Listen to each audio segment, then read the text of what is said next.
Hello दोस्तों, welcome to sleepy classes. तो आज के प्रीमिक्स में इकोनॉमी से रिलेटेड 5 क्वेश्चंस हम यहाँ पर डिस्कस करेंगे।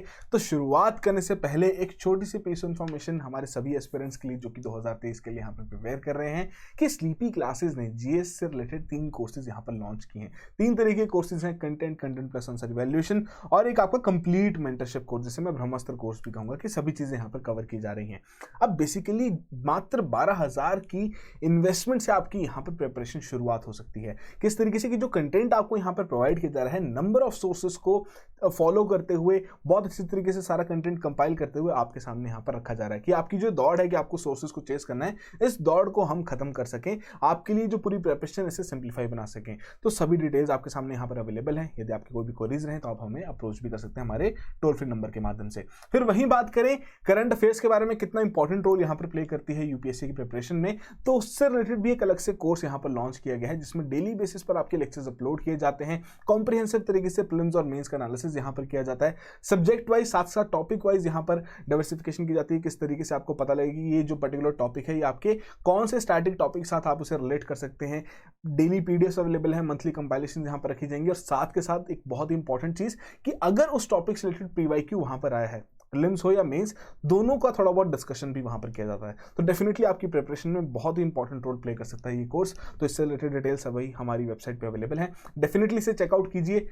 अब शुरुआत करते हैं आज के प्रीमिक्स की। क्वेश्चंस देख लेते हैं। तो वही अप्रोच रहेगी, पहले 5 क्वेश्चंस देखेंगे, फिर उन क्वेश्चंस को एक एक करके सॉल्व करेंगे। बट ऑब्जेक्टिव ध्यान में रखना है कि आपको यहाँ पर जो भी आपका स्कोर रह रहा है, पहले 5 क्वेश्चंस को देखते हुए पहले अपने आंसर्स मार्क करने हैं, फिर उसके बाद ही उन क्वेश्चंस को वहां पर समझने की कोशिश करनी है। एक अच्छी अप्रोच रहती है, इससे आपको साथ के साथ ही चीजें क्लियर हो जाती हैं कि कहाँ आपने गलती की है। एंड डेफिनेटली जो भी आपका स्कोर रहेगा कमेंट बॉक्स में तो जरूर मेंशन कीजिएगा। लास्ट का जो आपका प्रीमिक्स था उसमें कुछ इश्यूज में वहां पर देख रहा था कि हाँ जी इतना अच्छा स्कोर वहां पर नहीं आया, काफी लोगों के 1 या 2 क्वेश्चन वहां पर ठीक हुए। तो उसमें घबराने वाली बात नहीं है, ये तो बहुत अच्छी बात है कि आपका इस पर्टिकुलर फेज में स्कोर कम आ रहा है। इसका मतलब क्या है कि आपको यहां पर आइडेंटिफाई कर पा रहे हैं आप कि कौन कौन सी चीजों के बारे में आपको नहीं पता, या किन किन तरीकों से अगर आप क्वेश्चन वहां पर पूछा जा रहा है तो आपको उसको आंसर करने में दिक्कत आ रही है। तो इससे घबराना नहीं है, इससे एक तरीके का पॉजिटिव फीडबैक यहां पर लेना है कि हाँ जी आपको उसी दौरान पता लग गया कि हाँ जी इस चीज की आपको नॉलेज नहीं है, आप उस चीज के बारे में पढ़िए,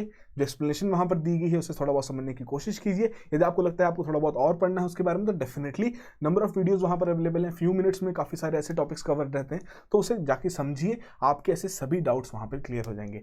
तो आज की जर्नी शुरुआत करते हैं। आज के 5 क्वेश्चन। सबसे पहला क्वेश्चन, 4 स्टेटमेंट्स दी गई हैं, पूछा जा रहा है कि कौन से तरीके के फंड सेटलमेंट सिस्टम के बारे में यहां पर बात हो रही है। 4 स्टेटमेंट्स हैं और उसी के आधार पर 4 ऑप्शन यहां पर दी गई हैं, एनईएफटी, आरटीजीएस, आईएमपीएस या फिर जो आपका चेक ट्रांजैक्शन सिस्टम जो यहाँ पर रहता है। ठीक है जी, तो ये बिल्कुल आराम से हर एक स्टेटमेंट को पढ़ते हुए देखिए कौन सी आपकी ऑप्शन के बारे में यहाँ पर बात की जा रही है। सेकंड क्वेश्चन में रिसीवेबल एक्सचेंज ऑफ इंडिया। अब इससे रिलेटेड यहाँ पर 2 स्टेटमेंट्स आपको दी गई हैं, बताना इनमें से कौन कौन से करेक्ट हैं। 4 कोड्स आपको यहाँ पर प्रोवाइड किए गए हैं। तो आराम से हर एक स्टेटमेंट देखिए, वीडियो पॉज कीजिए, आंसर मार्क कीजिए, फिर अगले क्वेश्चन की ओर बढ़ेंगे।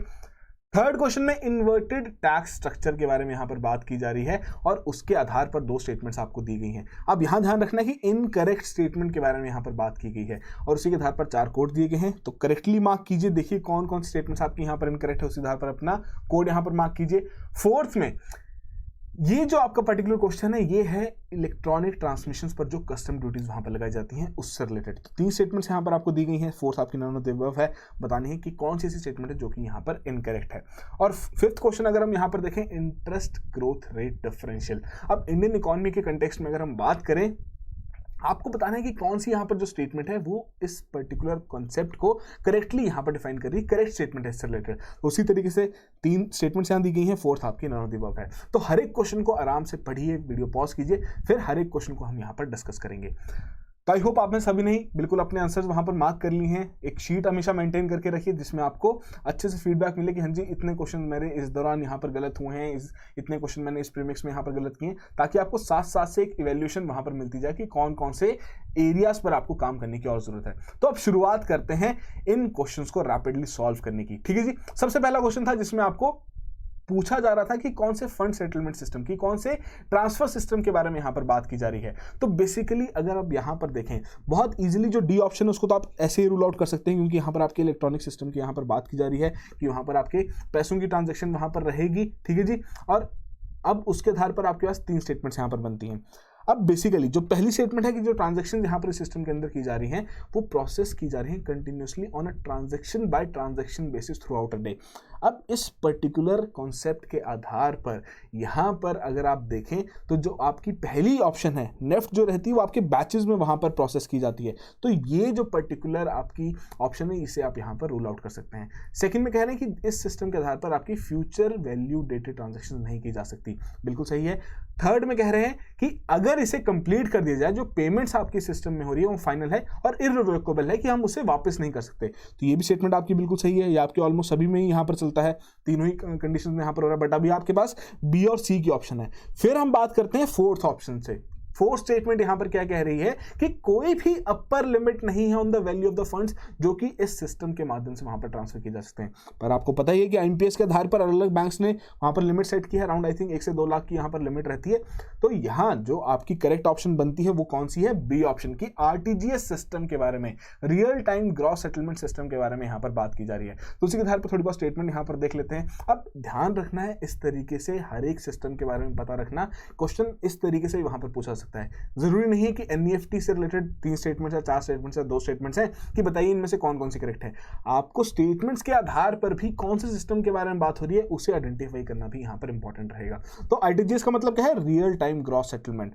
अब ये जो सिस्टम यहां पर आपका यूज किया जाता है तो इसमें आपकी रियल टाइम सेटलमेंट होती है फंड ट्रांसफर की। जब आप फंड वहां पर ट्रांसफर कर रहे हैं तो उसी टाइम वहां पर अकाउंट होल्डर के अकाउंट में वहां पर क्रेडिट हो जाएगा, ठीक है जी, individually on a transaction by transaction basis without netting, कि यहाँ पर आपकी नेटिंग नहीं, मतलब बैचेस यहाँ पर क्रिएट नहीं किए जाएंगे। और रियल टाइम का मतलब क्या हुआ, एक तरीके से हम कह सकते हैं जो आपकी प्रोसेसिंग हो रही है of instructions at the time of they are received. तो ग्रॉस सेटलमेंट का मतलब यहाँ पर क्या रहेगा कि जो सेटलमेंट वहां पर हो रही है वो आपकी इंडिविजुअली हो रही है, कि हम उसे पैकेजेस में मतलब बैचेस में बनाते हुए वहां पर नहीं भेज रहे, इनकी सभी settlement transaction by transaction basis पर वहां पर हो रही है। और उसी के आधार पर अगर हम देखें जो मिनिमम लिमिट है वो डेफिनेटली यहाँ पर 2 लाख की, बट अपर लिमिट यहाँ पर कोई भी नहीं लगाई गई है। तो ये आपको यहां पर ध्यान रखना है, ठीक है जी। उसके अलावा जो आपकी नेफ्ट रहती है, अब जो हम बात करें थोड़ा कंपैरिजन करना भी इंपॉर्टेंट है कि इलेक्ट्रॉनिक फंड ट्रांसफर सिस्टम है जिसके चलते आपकी ट्रांजैक्शंस वहां पर की जाती हैं और एट अ पर्टिकुलर टाइम वहां पर आपकी प्रोसेस की जाती हैं बैचेस में, ठीक है जी। कॉन्ट्रेरी टू दिस जो आपका आरटीजीएस है वो आपकी कंटिन्यूसली वहां पर ट्रांजैक्शंस को प्रोसेस करता रहता है, ट्रांजैक्शन बाय ट्रांजैक्शन बेसिस पर थ्रू आउट द डे आपका ये काम करता है। और ये अब आपका 24/7 × 365 आपका अवेलेबल है आरटीजीएस दिसंबर 14, 2020 से। और किसी भी प्रकार की आपकी फ्यूचर वैल्यू डेटेड ट्रांजैक्शन, जैसे आप एनईएफटी में वहां पर कर सकते हैं जी, ये आपकी 3 दिन बाद आप इस ट्रांजैक्शन को प्रोसेस कीजिएगा तो उस दौरान वो आपकी ट्रांजैक्शन प्रोसेस आरटीजीएस के माध्यम से आप वहां पर नहीं कर पाएंगे, ठीक है जी। तो ये बेसिक सा डिफरेंस है जो कि आपको ध्यान रखना, और ऐसे हर एक सिस्टम के बारे में भी हम फ्यूचर में पढ़ते रहेंगे। फिर हम बात करते हैं सेकंड क्वेश्चन के बारे में। अब यहां पर बात हो रही थी रिसीवेबल्स एक्सचेंज ऑफ इंडिया के बारे में। 2 स्टेटमेंट्स दी गई थी, 4 कोड यहां पर मेंशन किए गए थे। तो पहली स्टेटमेंट कह रहे हैं कि जो सिडबी और जो एनएससी है उनका ये जॉइंट वेंचर है। तो बिल्कुल करेक्टली यहां पर बताया गया है कि रिसीवेबल एक्सचेंज जो ऑफ इंडिया जो है यहां पर ये दोनों ही सिडबी और जो आपके नेशनल स्टॉक एक्सचेंज है उनका एक जॉइंट वेंचर यहां पर शुरू किया गया, और ये पहली एंटिटी है ना कि third. This is the first entity जिसे आरबीआई का अप्रूवल मिला है कि जिसके चलते इंडिया के जो फर्स्ट ट्रेड्स एक्सचेंज को ये यहां पर लॉन्च करेंगे, ठीक है जी।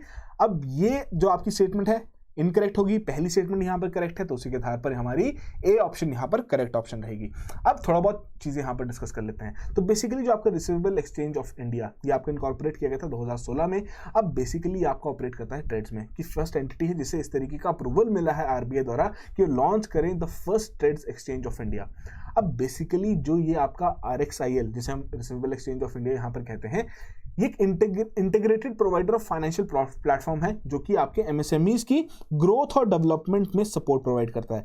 Trade receivables discounting system, trade system क्या है अब थोड़ा समझने की यहां पर कोशिश करेंगे। छोटा सा एग्जांपल यहां पर लेंगे कि मुकेश भैया हैं, ठीक है जी, मुकेश भैया की एक कंपनी है।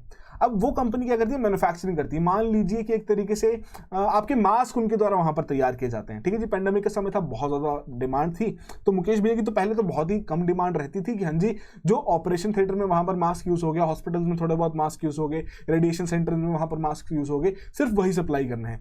पेंडेमिक आ गया, उसके बाद एकदम से इनकी सप्लाई तो वहां पर जो आपकी डिमांड है वो बहुत ज्यादा राइज कर गई। अब इनके पास अपॉर्चुनिटी है कि हाँ जी मेरे पास डिमांड आई है, मैं इसको कैप्चर कर लूं, सप्लाई बढ़ाऊं और उस तरीके से जो उनकी मैन्युफैक्चरिंग प्रोसेस है, जो पूरा मैन्युफैक्चरिंग यूनिट है, उसे भी यहां पर एक्सपैंड कर सकें।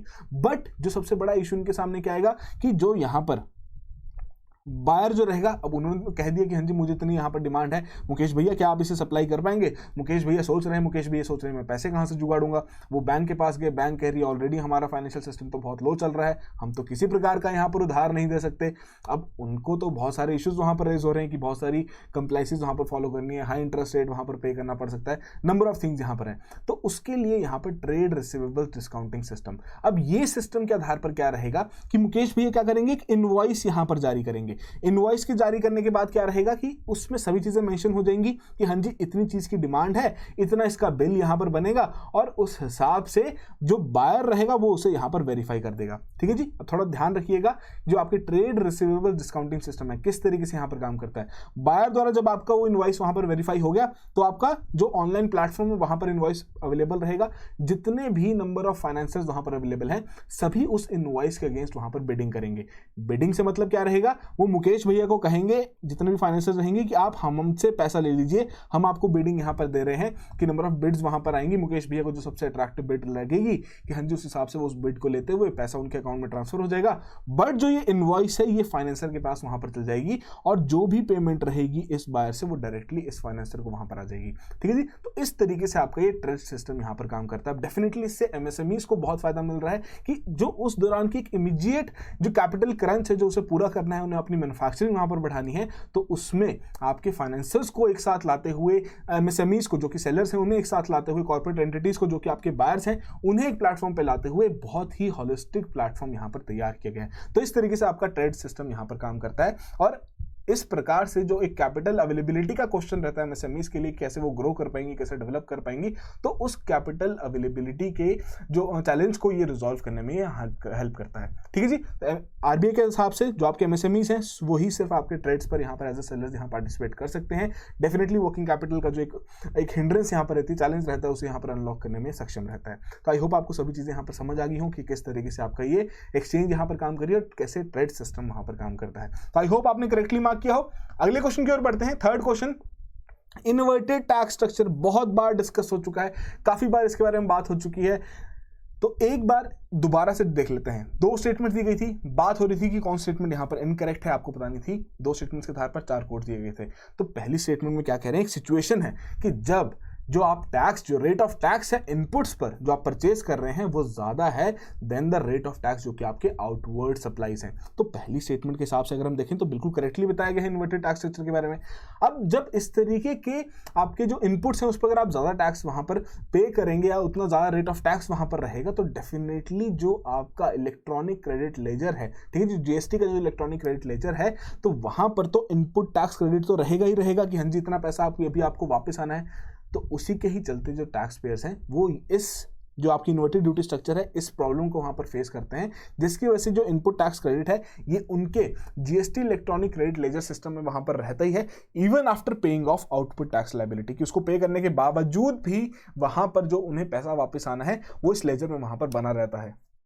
इतने क्रेडिट है जिसकी वजह से उनका जो वर्किंग कैपिटल एक तरीके से हम कह सकते हैं उस पैसे को फर्दर वो अपने बिजनेस में वहां पर यूज कर सकते थे, बट नहीं, वो सरकार के पास ही पैसा जमा रह पा रहा है। तो यहां आपकी दोनों ही स्टेटमेंट्स करेक्ट हैं और उसी के आधार पर डी जो आपकी ऑप्शन है वो यहां पर करेक्ट ऑप्शन है। तो ऐसी टर्मिनोलॉजी का ध्यान रखना कि करेक्ट स्टेटमेंट पूछिए या इनकरेक्ट स्टेटमेंट पूछिए। ठीक है जी। अब इन्वर्टेड ड्यूटी स्ट्रक्चर क्या ऐसी सिचुएशन है कि जहां पर जो आपकी इंपोर्ट ड्यूटी जो आपकी रहती थी कि या फिर जो आप इनपुट गुड्स वहां पर ला रहे हैं, बाहर से इंपोर्ट कर रहे हैं, वो ज्यादा है than on the finish goods. In other words अगर हम जीएसटी कंटेक्स्ट में बात करें कि जो जीएसटी रेट्स आपके द्वारा पे किए जा रहे हैं, रॉ मटेरियल पे जो आप पे कर रहे हैं वो आपका ज्यादा है, और जो आप जब उसे फाइनल फिनिश गुड जो आप वहां पर तैयार कर रहे हैं उसको फर्दर जब वहां पर बेच रहे हैं मार्केट में, तब आप जो जीएसटी वहां पर कॉम्युलेट कर रहे हैं वो कम है। तो फाइनली जो आपका ये क्रेडिट लेजर है उसमें यहां आपका इनपुट टैक्स क्रेडिट या आपका ईटीसी यहां पर बनता ही बनता है। अब इसकी वजह से क्या रह रहा है कि जो वर्किंग कैपिटल इश्यूज हैं इन सभी टैक्स पेयर्स के लिए वो यहां पर राइज हो रहे हैं कि वो पैसा वहां पर फंसा हुआ है, उस पैसे को हम बहुत अच्छी तरीके से वहां पर यूज कर सकते थे।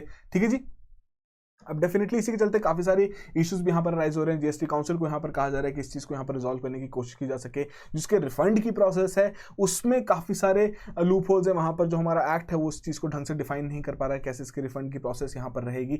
तो उसी के चलते यहाँ जो आपका जीएसटी लॉ है प्रोवाइड करता है option to claim the unutilised GST as refund but there are other complication, और उन्हीं कॉम्प्लिकेशंस को रिजॉल्व करने के लिए जितने भी हमारे टैक्स पेयर्स हैं वो चाहते हैं कि इस इन्वर्टेड ड्यूटी स्ट्रक्चर को थोड़ा चेंज किया जा सके और थोड़ा वाइबल बनाया जा सके टैक्स पेयर्स के लिए, ताकि उनके इस तरीके से पैसे वहां पर ना फंसे। किस तरीके से हम बात कर सकते हैं कि जीएसटी ऑन इनपुट्स अगर हम बात करेंगे, आपको रॉ मटेरियल वहां पर परचेज करना है, मोबाइल फोन्स के लिए बात करें 18% है, बट अगर आप फिनिश गुड वहां पर तैयार कर रहे हैं तो 12% का आपका वहां पर लगाया जा रहा है। फर्टिलाइजर्स हो गए, फुटवेयर हो गया, फैब्रिक हो गया, ठीक है जी। अगर हम इंपोर्ट एक्सपोर्ट के कंटेक्स्ट में बात करें, रबड़ आपकी एक ऐसी चीज होगी कि हाँ जी उसमें ज्यादा आपको ड्यूटी वहां पर पे करनी पड़ती है, बट जब आपका प्रोडक्ट वहां पर तैयार होता है या जो बाहर से फिनिश प्रोडक्ट वहां पर आ रहा है वो कम ड्यूटी के आधार पर वहां पर आ रहा है। तो ये कुछ कुछ इश्यूज हैं जिसे रिजॉल्व करना बहुत इंपॉर्टेंट रहेगा, ताकि उस तरीके से जो हमारे इंटरप्राइजेस हैं, जो हमारे बिजनेसेस हैं या जो हमारी इंडस्ट्री है वो यहाँ पर सस्टेनेबल तरीके से ग्रो कर सके। क्या इश्यू है, किस तरीके से इंपैक्ट कर रही है, डेफिनेटली जो मैन्युफैक्चरर्स उस पर्टिकुलर प्रोडक्ट के उसके ऊपर असर पड़ रहा है।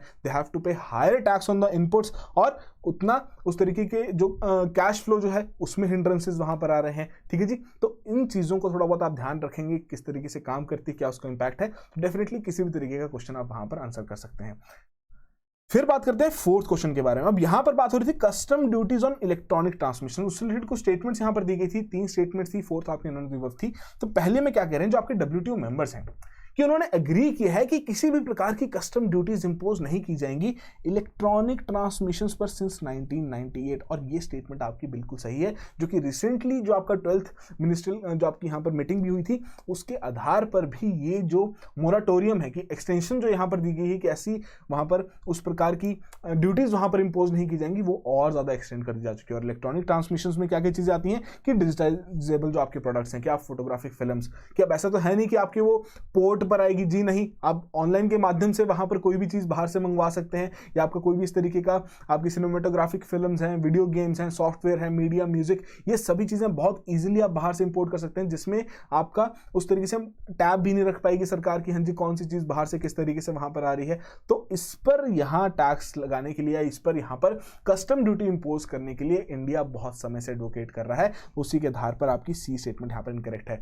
ये कंटिन्यूएशन नहीं चाहते कि जो मोरेटोरियम यहां पर दिया गया है कि किसी प्रकार की कस्टम ड्यूटीज नहीं लगाई जाएंगी इलेक्ट्रॉनिक ट्रांसमिशंस पर, क्योंकि डेफिनेटली नंबर ऑफ ट्रांसमिशन यहां पर हो रहे हैं, जिसके चलते जो कि कस्टम ड्यूटी से बाहर हैं। अब डेफिनेटली जब कस्टम ड्यूटी से बाहर है तो सरकार के रेवेन्यू जो एक हम कह सकते हैं जो वहां पर एक्सपेक्टेड जो रेवेन्यू वहां पर हो सकता था उससे कम वहां पर अकोमोलेशन हो रही है, जिसकी वजह से हम कह सकते हैं थोड़ा फिस्कल कंस्ट्रेंट्स भी वहां पर सरकार के ऊपर पड़ रहे हैं। तो उसी के आधार पर आपकी जो यहाँ पर सी ऑप्शन है, जो सी स्टेटमेंट है, ये यहाँ इनकरेक्ट है कि इंडिया यहाँ पर बिल्कुल भी नहीं चाहता। और इसी के चलते इंडिया और साउथ अफ्रीका दोनों ही काफी ज्यादा इस चीज पर फोकस भी कर रहे हैं, काफी ज्यादा इस चीज से रिलेटेड आवाज भी उठा रहे हैं कि इस तरीके का मॉनिटोरियम बहुत हो चुका है, अब इसको यहां पर खत्म कर देना चाहिए। अब हम इलेक्ट्रॉनिक ट्रांसमिशंस पर हमें डेफिनेटली कस्टम ड्यूटी यहां पर लगानी चाहिए। But during the 12th ministerial conference of the World Trade Organization जो कि रिसेंटली यहां पर हुई थी, तो इंडिया ने यहां पर कहा था कि जो आप मोरेटोरियम एक्सटेंड कर रहे हैं यहां पर इस तरीके कस्टम ड्यूटीज जो यहां पर आपने ऑफ कर दी हैं ई कॉमर्स ट्रांजैक्शंस पर, उनको दोबारा से रिव्यू कीजिए,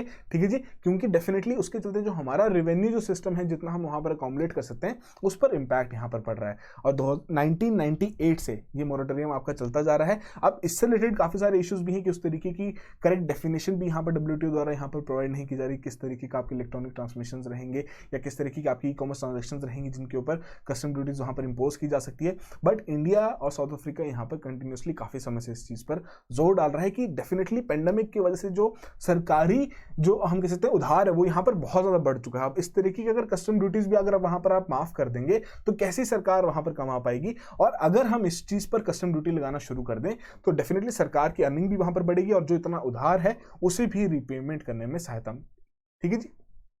बट यहाँ पर जो रिसेंटली आपकी मिनिस्ट्रियल कॉन्फ्रेंस जो यहाँ पर हुई है उसके आधार पर यह एग्री कर दिया जा चुका है कि टिल मार्च 31 2024 तक यहाँ जो आपके इस तरीके का जो मोरेटोरियम है एक्सटेंडेड है।